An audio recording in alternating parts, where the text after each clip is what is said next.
Veins of starlight, infinite, fragile, dangerous. The Harrington dunes stretched endlessly beneath twin moons, their silver light glinting off jagged crystal formations that jutted from the sand like frozen lightning. The air smelled faintly metallic, sharp as though the desert itself bled.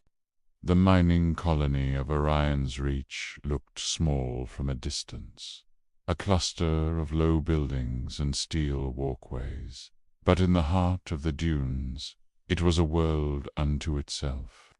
Lyra Cale arrived at 16, ambitious, curious, and unafraid of the desert's harshness. Her hands were small, nimble, perfect for delicate work, and her mind was sharper than most miners twice her age. Each day she learned to extract veins of starlight without cracking them, coaxing them free from the rock with the precision of a surgeon. By night she wandered the dunes, mesmerized by the luminescent crystals. The light pulsed faintly, like the heartbeat of a living organism, and she felt it call to her in ways science could not explain. It's just energy, she reminded herself. Pure physics. But the whispers persisted. The calling at 20. The starlight began speaking in a language she could almost understand. A vibration in her bones, a hum in her veins. Lyra. The voice was never there when she turned. Only the dunes stretched out, empty, silent, but alive with secrets. Her mentor, Dr. Kazanvaya, dismissed it as fatigue, stress, or desert mirages. But she knew better. The light had chosen her. The hidden cavern one night, compelled beyond caution, Lyra followed the voice deeper into the dunes. She stumbled upon a hidden cavern, its entrance masked by jagged crystal spires.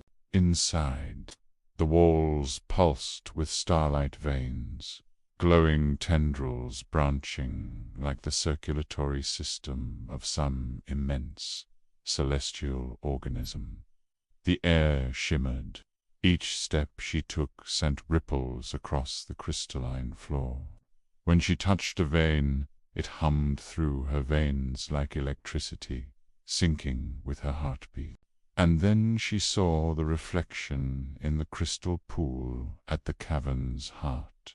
Not her own face, but that of a woman older, eyes like molten stars. "You were chosen," the reflection whispered, "to carry the sky within you." The transformation begins. Lyra tried to leave, but each step out of the cavern brought searing pain, as if the crystals were claiming her. They showed her visions, miners who had disappeared, moments of greed and ambition, warnings in the flickering reflections of light. Each vision carried a lesson, a temptation to give in to power, and a reminder that the starlight was alive, conscious, patient, unforgiving. Her mind began to fracture. The line between hallucination and reality blurred. She could feel centuries of energy coursing through the veins, each pulse echoing the births and deaths of stars, the slow dance of galaxies. It was intoxicating. The ethical dilemma. The colony's overseers noticed her obsession. Miners began to disappear near the cavern.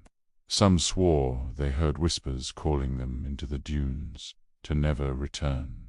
Dr. Voyer confronted her. "Lyra, you're destabilizing the veins. The starlight is alive. You risk collapsing the entire network. Do you understand the consequences?" Lyra's fingers tingled with the power, and yet she knew the choice was hers. She could walk away, remain human, forget the calling, or merge fully with the starlight. carrying the universe inside her, and lose the person she once was. The merge. The twin moons rose high. Lyra stood in the crystalline pool, veins of starlight crawling up her arms, threading through her chest, sinking with her heartbeat. She felt the pain first exquisite, unbearable, consuming, then the surge of power, clarity, and vision.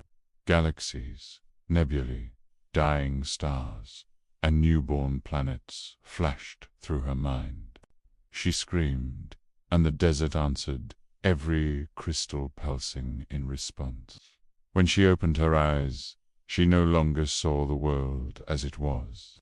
The dunes breathed, the stars themselves whispered, and the colony below seemed small, mortal, insignificant. She was no longer just Lyra Kale. She was the conduit of the cosmos, carrying the weight of countless stars in her veins. Infinity. The colony waited for the girl who would return, but she never did.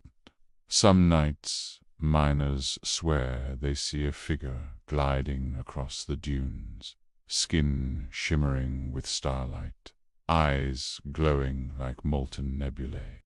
When she passes, the crystals pulse, whispering, the sky lives, the sky remembers, the sky waits. Lyra had become something beyond humanity, infinite, fragile, dangerous, a living embodiment of the universe itself.